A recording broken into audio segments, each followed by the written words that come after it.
আমার সকল বন্ধুদের জানাচ্ছি অনেক অনেক শুভেচ্ছা ও ভালোবাসা।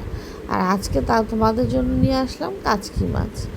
এই কাচকি মাছটা কিন্তু খুবই সহজ।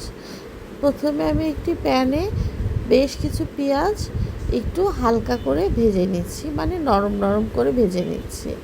তারপর তার মধ্যে দিয়ে দিব সামান্য একটু রসুন বাটা আর বেশি করে একটু পেঁয়াজ বাটা।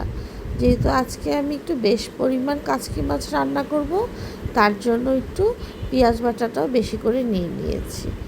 পেঁয়াজ বাটাটা ভালো করে একটু পানি দিয়ে কষিয়ে কষিয়ে খুব ভালো করে কষাতে হবে। তারপর তার মধ্যে দিয়ে দিলাম 1 চামচের মতো মরিচের গুঁড়া, 1 চামচের মতো হলুদের গুঁড়া, 1 চামচের মতো ধনে গুঁড়া, আর দিয়ে দিব লবণ পরিমাণ মতো, প্রায় 1/2 চামচের একটু বেশি দিয়ে এখন খুব ভালো করে এই মশলাটা কিন্তু কষাতে হবে। তোমরা যারা টমেটো পছন্দ করো তারা কিন্তু এই জায়গাটায় একটু টমেটো কুচি করেও দিতে পারো। আর আমি এখানে একটু সামান্য পানি দিয়ে নিলাম, দিয়ে এখন এই মশলাটা আমি একদম তেলে ওঠার আগ পর্যন্ত খুব ভালো করে কষাতে হবে।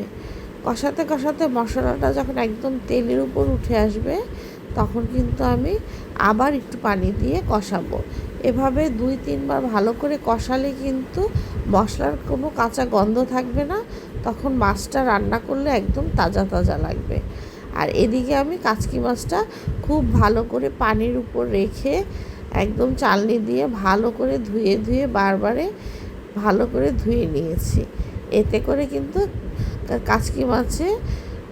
কাচকি মাছ কিন্তু মাথাও কিছুই আঁশটে ফেলা লাগে না, শুধু ভালো করে ছড়িয়ে ছড়িয়ে ধুলেই হয়ে যায়।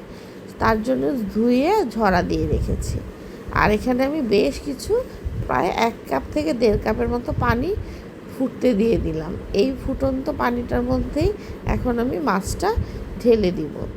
যেহেতু কাচকি মাছটা একদম ছোট ছোট, তাই একটু মশলা কষিয়ে তার মধ্যে পানি দিয়ে নিলাম।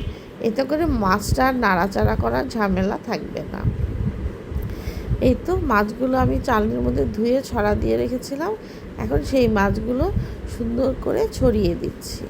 এই কাচকি মাছগুলো খুবই ছোট এবং এটা পরিষ্কারও করতে হয়, কিন্তু পানির উপর রেখে চালনির মধ্যে নিয়ে ভালো করে বেশ কিছুবার যতক্ষণ না পর্যন্ত পরিষ্কার পানি বের হয় ততক্ষণ পর্যন্ত ধুতে হবে।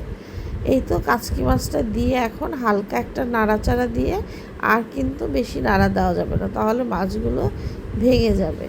তারপর চুলার জালটা প্রথমে একটু বাড়িয়ে তারপর চুলার জালটা মিডিয়াম আঁচে রেখে রান্না করতে হবে 10 থেকে 15 মিনিট। এভাবে রান্না করলেই কাচকি মাছটা হতে বেশি সময় লাগে না। আর এভাবে রান্না করলে কিন্তু মাছটা খুবই মজা লাগে। আর ফ্রেশ কাচকি মাছ হলে তো এর টেস্টই খুব বেড়ে যায় অনেক গুণ।